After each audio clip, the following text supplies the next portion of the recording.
Okay, so in this video, we are going to talk about how to find the area of regular polygons. So we are going to review what is a regular polygon. We'll talk how to find the area of a regular polygon, how to find area of a sector, and how to find arc length. So let's get started. First, what is a regular polygon? Well, a regular polygon is a polygon or a shape that is equilateral and equiangular. This means that all the sides are equal and all the angles are equal. So if it's equilateral and equiangular, we call that shape or that polygon regular. So now that we know what it is, let's talk about how to find the area. Now, in other classes, you may have learned an equation that has to do with perimeter and apothem and so on. We're going to talk about how to find area in a different way.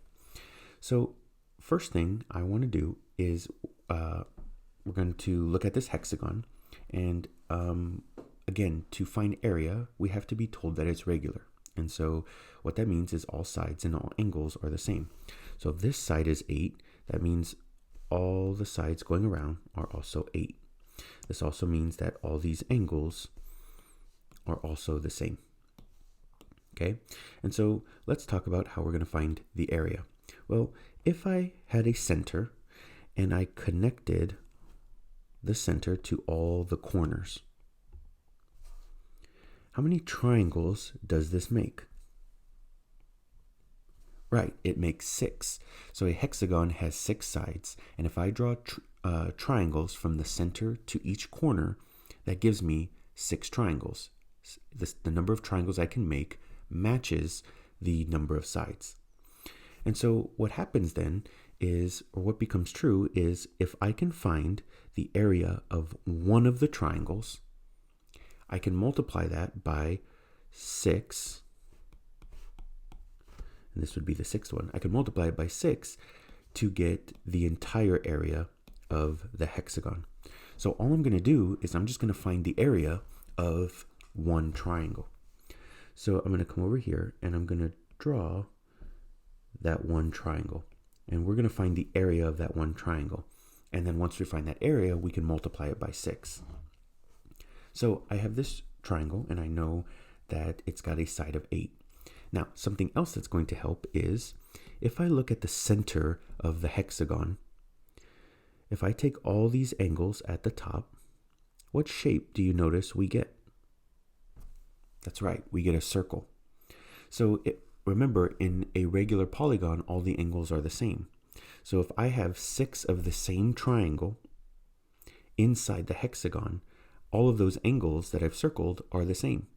So to find this angle up here in our triangle, I can just do 360, the total of degrees in a circle, divided by 6. And so each of those angles at the top is 60 degrees. Well, that helps out a lot because now I can use that to help me find the area. So what I'm going to do is I'm going to split this triangle into a right triangle. And so when I split it into a right triangle,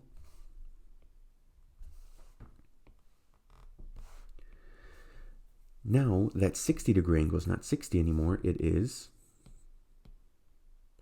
that's right, it's 30 degrees. And now the side of 8 is not 8 anymore, it's now 4. But because it's a 30, 60, 90, I know how to go and find the other sides.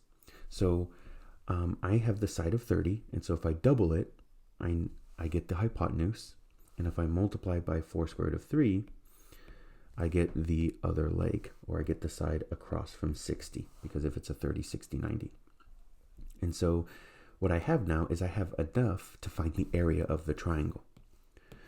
And so the area of this triangle would be the base, which is 8, times the height, which is 4 square root of 3, divided by 2. And that will give me the area of one triangle. And so this would be 32 square root of 3 divided by 2. And then because both 32 and 2 are on the outside of the square root, 32 divided by 2 is 16 square root of 3. Now, this is not the area of the entire shape. This is just the area of one triangle. But again, how many triangles do we have? We have 6. So I'm going to take this area, and because there are 6 of those, I'm going to multiply it by 6. And so what we get is we get the total area is 6 times 16 is 96 square root of 3. And because we don't have units, we'll say it's units squared. And so that is how we can use the, how given a regular hexagon, we can break it up into triangles and find the area. Let's look at another example. This asks us, what is the area of a regular polygon with 15 sides and a side length of 4 inches? Now, what you might be tempted to do is draw this. But again, remember, because of the problem we just finished, I know that I don't need to draw it. All I need is, I need a triangle where the side length is 4. And so how many of these triangles would there be? Right, there would be 15, the same as the number of sides. So to find the total area,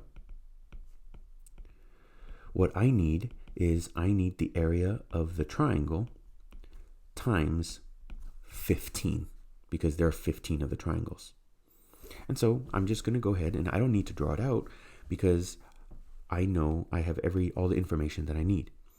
Remember that this top angle, I can get that by taking, remember there would be 15 of them. So I can do 360, and I can divide that by 15,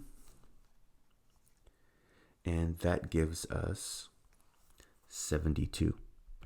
So what that means is that top angle is 72 degrees. Now, if I wanted to redraw it as a right triangle, because there's a lot we know about right triangles, that wouldn't be 72 degrees, that would now be 36 degrees. And I know this would be 2. Now, I remember for the area, I need base times height of the big triangle. So this 15 is staying the same. Do I know the base of the big triangle? Yeah, it's 4.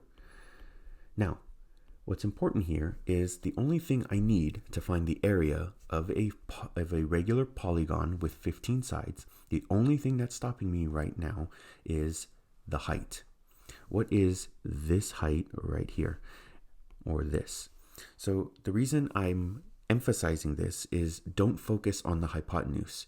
The hypotenuse does not help us at all. Now, this is not a special right triangle. It's not 30, 60, 90 or 45, 45, 90. So I'm going to use trigonometry. Now, if I have 36 degrees, from there, I know I have the side of 2, which is the opposite, and I'm looking for the h, which is the adjacent side. So this is tangent. And if you need a review of trigonometry, I do have another video in the Integrated 2 playlist that talks about how to identify sine, cosine, and tangent. But this is tangent of 36 degrees, and I know that it's the opposite side over the hypotenuse. So I'll put this over 1, and we will cross multiply. So we get h.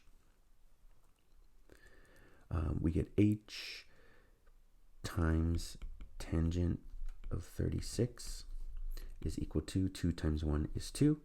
And so h is equal to 2 times the tangent of 36. And so when we do that in our calculator,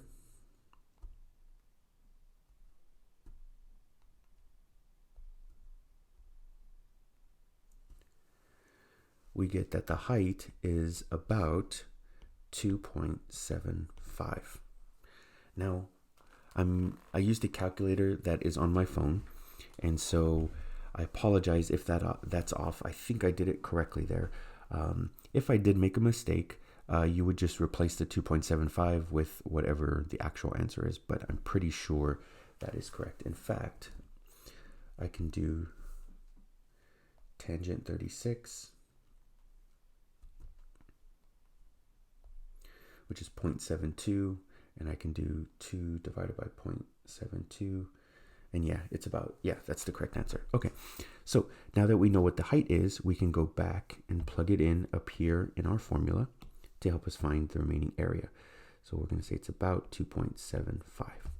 And so now all we need to do to find the area of the shape is to just simplify our total area.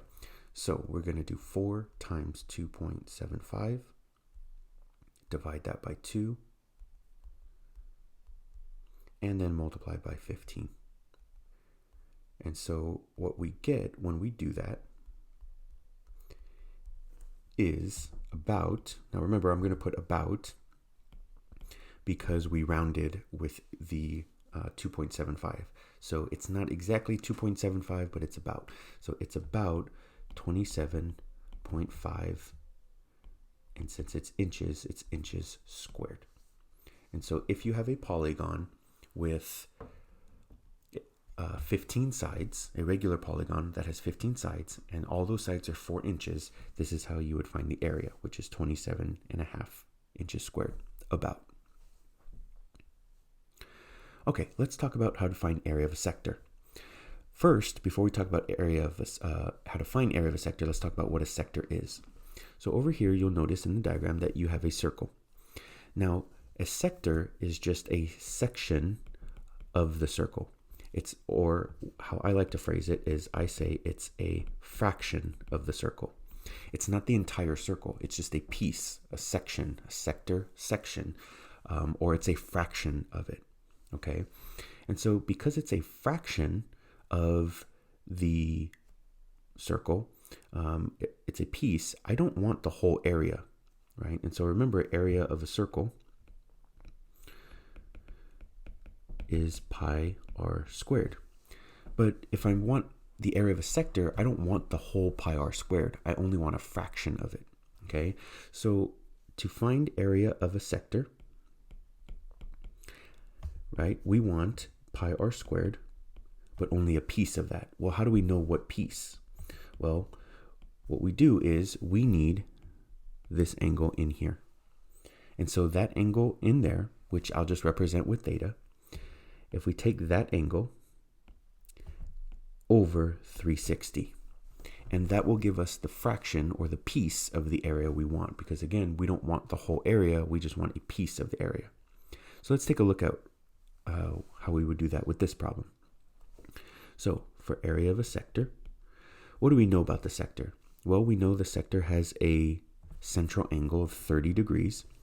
So what that means is I don't want the whole area, which is 360. I don't want the whole area of the circle. I only want the area of a section of the circle with 30 degrees. So to find the area of the sector, we would take 30 degrees over 360, and then we'd multiply that by the area, which in this pi r is 5 squared. And now if I reduce 30 over 360, I get 1/12, and then this would be 25 pi. So again, the whole area is 25 pi, but because I'm looking at for just a section of it, or just the area of a sector, what fraction do I want? I only want 1/12. Why 1/12? Because 30 degrees out of the total 360 degrees is 1/12 of it. So just go ahead and we'd multiply those. So this would be 25 pi over 12. And you can plug that into your calculator. I'm just going to leave it there. So the area of that sector is 25 pi divided by 12. Okay, last thing is how to find arc length, or what's the length of that arc. So again, you'll notice a very similar circle from the diagram we just talked about, but this time we're talking about an arc. And so the arc you can think about as the crust of a pizza, right? The area of the sector was the entire slice. The arc is the crust. And so do we want the full crust? No, we only want a fraction of it, right? And so again, we need to know what is the angle for that arc because we want a fraction. But this time, because we're only talking about the arc or the perimeter of the circle, do we want the entire perimeter? No, we only want a section of the perimeter, or the fancy name is circumference. So we are not going to use pi r squared, we're going to use 2 pi r. So I'm going to take the same diagram, and let's go ahead and find the length of this arc. How long is that arc? So arc length. Now, do I want the entire circumference? No. 2 times pi times r is 5, right? So that would give me 10 pi. Do I want all of 10 pi all the way around? No, I only want a 30-degree section of it. So remember that we would take 30 over 360 because that's the size of the section we want. So we would take this 10 pi and multiply it. We already know that that represents, or that reduces to 1/12. So when I multiply 1/12 times 10 pi, I get 10 pi over 12, and I can reduce that, divide by 2, I get 5 pi over 6, and that will leave it. So the length of that arc, if I were to measure it out, would be 5 pi divided by 6. So that concludes this video. We talked about what a regular polygon is, how to find the area of a regular polygon, how to find the area of a sector, and how to find arc length.